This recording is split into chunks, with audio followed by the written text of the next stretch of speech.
Hello guys. അപ്പോൾ യാത്ര പോകുന്ന സന്തോഷത്തിലാണ് മക്കൾ കേട്ടോ. അപ്പോൾ ഒറ്റ ദിവസം കൊണ്ട് പോയി വരാൻ വേണ്ടിയിട്ടാണ് ഞങ്ങൾ ഇറങ്ങിയത്. ഈ സ്ഥലം എവിടെയെന്ന് വെച്ചാൽ എറണാകുളം ജില്ലയിൽ കുട്ടമ്പുഴ പഞ്ചായത്തിൽ തട്ടേക്കാടാണ് ഈ മിനി സ്വിറ്റ്സർലാൻഡ് എന്ന് പറയുന്ന ഈ സ്ഥലം. അപ്പോൾ റോഡിൽ നമ്മൾ വണ്ടി പാർക്ക് ചെയ്തിട്ട് ഒരു ചെറിയൊരു അധികമൊന്നുമില്ല, കുറച്ചങ്ങോട്ട് നടക്കാനേ ഉള്ളൂ കേട്ടോ. അങ്ങനെ നടന്ന് നമ്മൾ എത്തി. വേറൊന്നുമില്ല, ഇവിടെ ജസ്റ്റ് ഒരു മൈതാനം പോലെ ഇങ്ങനെ പരന്ന് കിടക്കുവാണ്. അപ്പോൾ രാവിലെയും വെയിലില്ലാത്ത സമയത്തായിരിക്കും നമ്മളിവിടെ പോകുന്നത് ബെറ്റർ, അല്ലെങ്കിൽ നല്ല വെയിലായിരിക്കും. ഞങ്ങളുടെ കയ്യിൽ കുട ഉള്ളതുകൊണ്ട് രക്ഷപ്പെട്ടു. അപ്പോൾ മക്കളിതേ അവർക്ക് ഹാപ്പി ആയിട്ടോ, ഇങ്ങനെ ഓടി കിടന്ന് നടക്കാനൊക്കെ അവർക്ക് ഇഷ്ടമായിരുന്നു. അപ്പോൾ അതിൻ്റെ നടുക്കൂടി ഒരു ചെറിയൊരു തോട് മാതിരി ഒഴുകുന്നുണ്ട്. ആ തോട് നേരെ ചെല്ലെത്തുന്നത് വലിയൊരു നദിയിലേക്കാണ്. അല്ല, പെരിയാർ നദിയാന്ന് തോന്നുന്നു അത് കണ്ടിട്ട്.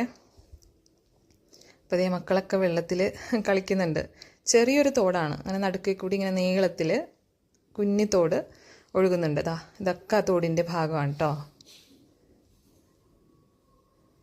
കണ്ടോ, നല്ല രസമില്ലേ കാണാൻ.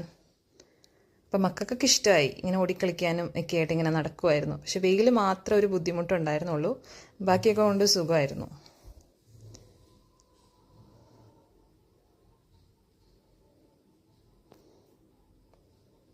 കണ്ടോ, ഇതൊക്കെ ആ തോടിൻ്റെ ഭാഗമാണ് കേട്ടോ. ഇങ്ങനെയാണ് ആ തോട് ഇങ്ങനെ ഒഴുകി വരുന്നത്.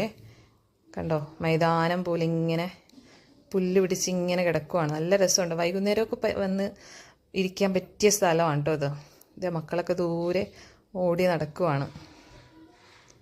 നല്ല രസമില്ലേ കാണാൻ. കണ്ടോ, അവിടെ കുഞ്ഞി പൂവുണ്ടായിരുന്നു അതിൻ്റെ ഇടയ്ക്ക്. എന്തോ കാട്ടുചെടിയാന്ന് തോന്നുന്നു കണ്ടിട്ട്. അതൊക്കെ പറിച്ച് പിള്ളേർ നല്ല ഹാപ്പി ആയിട്ട് നടക്കുന്നുണ്ട്. ആ ദൂരെ കാണുന്നതാണ് നദി. കണ്ടോ, നമുക്ക് കണ്ടായിരുന്നോ നിങ്ങൾ? ഇതാണ് ആ നദി ഞാൻ പറഞ്ഞത്. ആ തോട് വന്ന് ചേരുന്നത് ഈ നദിയിലേക്കാണ്. കണ്ടാ, നമ്മുടെ പെരിയാർ തന്നെയത്.